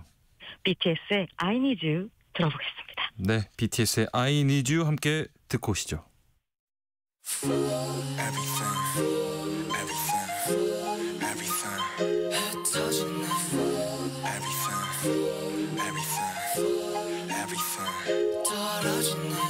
때문에 나 이렇게 망가져 그만할래 이제 나 안 가져 못하겠어 뭐 같아서 제발 핑계 같은 건 삼가줘. 네가 나한테 이러면 안 돼. 네가 한 모든 말은 안 돼. 진실을 가리고 날 찢어 날 찢고 난 미쳤다 싫어. 전부 가져가 난 네가 그냥 미워. But you are everything, everything, everything.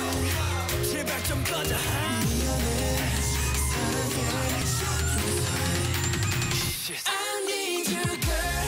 왜 혼자 사랑하고 혼자서만 이별해. I need you girl. 왜 다칠 거라면서 자꾸 네가 필요해. I need you girl. 넌 아름다워. I need you girl. 너무 차가워. I need you girl. I need you girl.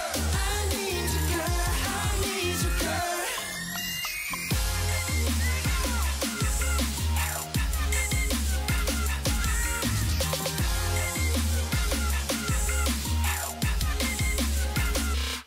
It goes round and round. 나 왜 자꾸 돌아오지 하고 down and down. 이쯤 되면 네가 바보지. 나 무슨 짓을 해봐도 어쩔 수가 없다고. 분명 내 심장 내 맘 내 가슴인데 왜 말을 안 하냐고. 또 혼자 말았네. 또 혼자 말았네. 또 혼자 말았네. 또 혼자 말았네. 넌 아무 말 안 해. 하지마 내가 잘할게. 하늘은 또 파랗게. 하늘은 또 파랗게. 하늘이 파래서 햇살이 빛나서 내 눈물이 더 잘 보이나 봐. 왜 나는 너인지 왜 하필 너인지 너를 떠날 수가 없는지. I need you girl. 왜 혼자 사랑하고 혼자서만 이별해. I need you girl. 왜 다칠 거라면서 자꾸 네가 필요해. I need you girl. 넌 아름다워. I need you girl. 너무 차가워. I need you girl. I need you girl. I need you girl. Girl, 차라리 헤어지자고 해줘. Girl, 사랑이 아니었다고 해줘. 내겐 그럴 용기가 없어. 내게 마지막 선물을 줘. 더는 돌아갈 수 없도록. I need you girl. 왜 혼자 사랑하고 혼자서만 이별해. I need you girl. 왜 다칠 거라면서 자꾸 네가 필요해. I need you girl.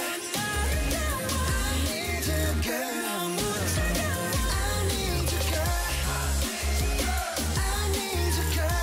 I need you girl.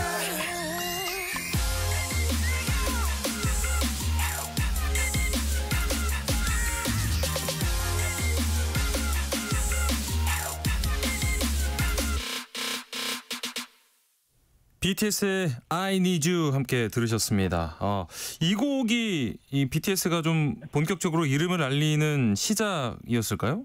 네, 아마 국내에서는 이 I Need You를 기준으로 하시는 분들이 많을 거고요. 네. 또 해외에서는 같은 앨범에 수록되어 있는 수록곡인 쩔어를 두고 네, 이것들이 BTS의 지금을 만들었다는 분석을 많이 하고 있습니다. 네. 그래서 쩔어 같은 경우에는 특히 2015년에 발매된 모든 K-팝 노래 뮤직비디오들 가운데에서도 유튜브 조회수가 가장 높다는 이야기를 들을 정도였거든요. 그렇군요. 네. 네, 그리고 1년 4개월 만인 2016년 10월에 1억 뷰를 돌파하면서 이제 BTS의 신화를 만들게 된 뮤직비디오로도 자주 언급되고 있습니다. 맞습니다. 이 시기 이후에 정말 BTS 성장 속도가 어마어마했거든요. 네, 그때 아마 활약했던 양상은 저보다 우리 방송을 듣는 여러분들이 더 잘 알고 계실지도 모르겠어요. 네. 저는 가끔 느껴요. 제가 이제 전문가로서 나가서 BTS 이야기를 하다가도 네. 정말 우리 대중분들이 더 BTS에 대한 속속들이 이야기를 알고 계신다는 생각을 할 정도인데요. 네.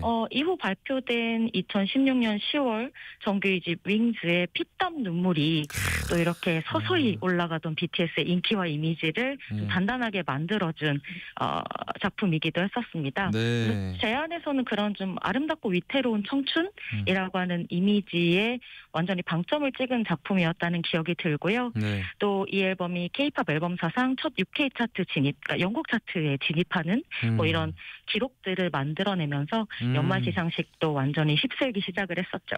예. 그러니까 이때도 벌써 지금 해외에서 인기가 많았는데 본격적으로 해외에서 이 소위 진짜 BTS 열풍이라고 네. 이렇게 시작이 된 거는 그 다음 앨범이었던 것 같아요. 맞습니다. 그리고 등장한 게 Love Yourself라고 하는 이 작품이었었거든요. 네. 다들 알고 계시죠? 이 너를 사랑하라라는 메시지가 한국인들뿐만이 아니라 전 세계인들에게도 전달이 되던 그런 시기였는데요. 네. 저에게 있어서는 이제 방송에 나가서 방탄소년단이라고 이야기를 하던 이 팀에 대해서 BTS라고 맞아요. 이야기를 많이 하게 되던 네. 그 변화의 시기이기도 했었어요. 네. 좀 개인적으로는 재미있는 기억을 가지고 있기도 하고요. 그리고 그해 발표한 그 DNA 뮤직비디오에 대한 뜨거운 반응이 아직도 기억이 납니다. 네. 뭐 이전에는 국내에서 뮤직비디오 나온 이후에 해외로 인기가 전이되는 그 어떤 흐름을 보았었다면 당시에는 발표되고 직후에 거의 동시에 전 세계적으로 반응이 오는 분위기를 볼 수가 있었거든요. 예. 그래서 뭐 이때부터 영미권과의 인연이 깊어지기 시작하고 개인적으로는 2017년을 뭐 BTS의 붐업의 시기이지만 또 한편으로는 거의 K-팝 변화의 원년이라고 부르고 또 네네. 생각을 하기도 하는데요. 예. 예를 들자면 빌보드 뮤직 어워드 톱 소셜 아티스트 후보랄지 맞아요. 네. 아니면 18년에 페이크 러브로 컴백 무대를 시상식에서 하는 미국의 시상식에서 하는 그렇죠. 뭐 이런 장면들 다들 인상적으로 기억을 하고 계실 거예요. 뭐 이후로는 승승장구였죠. 그렇게 성장을 해 나가다가 결국 코로나 시기 다이너마이트라고 하는 싱글로 터져버렸습니다. 빌보드 차트 예. 1위를 차지합니다. 이때는 진짜 실시간으로 업데이트되는 각종 뉴스들에 네. 저도 많이 설레고 흥분이 되었던 예. 기억이 나거든요. 네. 당시가 또 코로나로 전 세계가 좀 긴장이 되어 있던 시기다 보니까 전 세계의 꿈과 희망을 전하는 노래이자 가수로 자리를 잡게 되었었습니다. 네. 자, 그럼 여기서 BTS의 다이너마이트 함께 네. 들어보겠습니다. 듣고 오시죠. 6월 13일 BTS도 축하하고 남편 생일도 축하해요라고 8590님 보내주시면서 BTS 다이너마이트 신청해 주셨는데 방금 네. 함께 듣고 왔습니다. 자, 이 거의 곡 뭐 축구송 너무 잘 어울리네요. 그러니까요. 네. 이 곡으로 빌보드 핫백 차트 1위 처음으로 기록한 거 아닙니까? 맞습니다. 저도 예. 눈을 의심했던 기억이 나고 좀 촌스러울 정도로 이게 되네요라는 이야기도 여기저기 방송에 나가서 참 많이 했던 기억이 나는데요. 네. 사실 빌보드 1위라는 게 그냥 숫자이기도 하지만 전 세계에서 음악을 하는 사람들에게는 정말 상징적인 기록이잖아요. 그럼요. 네. 그래서 네. 이후로 이제 네. BTS가 한국보다도 또 해외에서 더 이제 많은 시간을 보내게 된 그런 시작점이었던 것 같아요. 맞습니다. 네. 다들 이제 그런 국내 가수들을 보고 한국에 내한 공연 온다고 이야기를 하거든요. 네, 네. 세계를 대상으로 월드스타로서의 활약을 계속해서 이어나가게 됩니다. 네. 그래서 당시 활약을 보면 뭐 해외 언론과의 인터뷰나 뭐 유엔 연설, 와, 맞아요. 스타디움 월드 투어 예. 이런 한국 가수가 해낼 수 있을까라고 다들 꿈먹었던 것들을 계속해서 이루어 나간 게 바로 BTS였죠. 네. 그리고 2021년 이듬해에는 다시 한번 영어 싱글 버터를 발표하면서 이 곡이 그 차트에서 정말 성적이 좋았었어요. 네. 당시 그 비연속으로 1위를 계속 올라가다 내려갔다. 자신의 노래로 또 1위를 바꿨다. 그렇죠. 여러 가지 바쁜 와중에 네. 이제 그해 빌보드 싱글 차트에서 가장 많이 1위를 차지한 노래가 되기도 해왔었거든요. 네. 한 번 1위도 힘든데 네. 정말 그때 BTS의 어떤 에너지, 질주는 아무도 멈출 수 없었던 시기였습니다. 네. 사실은 이렇게 최고 자리, 이 정상에 오르고 나서는 뭐 어떤 노래로 어떤 활동 이어갈지 굉장히 부담도 많이 됐을 것 같은데 네. 그런 면에서 참 상당히 현명했다는 생각이 들어요. 남달랐던 것 같아요. 맞아요. 네. 네. 그러니까 BTS 다들 이야기는 하지만 그리고 또 뭐 넥스트 BTS 같은 이야기도 저는 여기저기서 참 많이 듣는데요. 네. BTS와 똑같은 방식으로 성공하거나 이들만큼의 무언가를 보여줄 팀은 찾기 쉽지 않겠다는 생각을 늘 합니다. 예. 방금 말씀하신 대로 이제 그런 성공을 이룬 이후에 활동 양상에 있어서도 상당히 좀 독보적인 모습을 보였는데요. 예를 들자면 멤버들이 어쨌든 다 군입대 문제가 걸려있는 남성 멤버들이기 때문에 네. 뭐 공백기랄지 그룹을 계속 유지해 나가는 것에 대한 여러 가지 부담, 고민 같은 것들이 있었을 텐데요. 네네. 이번 주 다수가 제대한 거 보시면 아시겠지만 그것도 일심 단결해서 지금 완전체 활동만을 위해서 멤버들이 모두 합심해서 움직이고 있는 상황입니다. 네. 덕분에 오늘 이 BTS의 12주년 기념일이 더 축제처럼 여겨지지 않나 싶은데요. 올해에는 일산과 함께 힘을 합쳐서 BTS 페스타라고 하는 그 BTS의 데뷔일 기념 축제가 있어요. 예. BTS 하면 빼놓을 수 없는 우리 아미 분들과의 어떤 같이 함께하는 축제를 매해 만들어가고 있는데요. 그곳에서 또 방탄소년단의 여러 가지 모습들을 즐길 수 있다고 합니다. BTS 얘기하면서 아미 얘기 빼놓을 수 없고 또 아미 생각을 하니까 마지막 곡으로 이 곡을 꼽고 싶다는 생각이 들었거든요. 예. 그 소우주라는 곡 혹시 아세요? 알죠. 아시는구나. 네. 공연장에서 워낙에 감동적인 곡이기도 하고 예. 또 그 작은 우주라는 것으로 팬들 한 사람 한 사람을 지칭하기도 하고 또 BTS와 아미 팬들이 만들어낸 공간을 지칭하기도 하는 굉장히 낭만적인 곡이거든요. 네. 서로를 알아보고 또 사랑하게 된 많은 분들이 또 음악으로 춤으로 즐거운 시간들 앞으로도 가지셨으면 하는 마음으로 오늘 마지막 곡 준비해봤습니다. 네, BTS의 소우주 끝곡으로 들려드리겠습니다. 김윤아의 오늘 이 곡 여기서 마무리할게요. 오늘 말씀 고맙습니다. 감사합니다. 네, 세상의 모든 정보 여기서 마무리합니다. 끝곡으로 BTS 소우주 함께 들으시고요. 저는 다음 주 월요일 다시 찾아뵙겠습니다. 행복한 하루, 행복한 주말 보내세요. 지금까지 아나운서 임지웅이었습니다. 고맙습니다.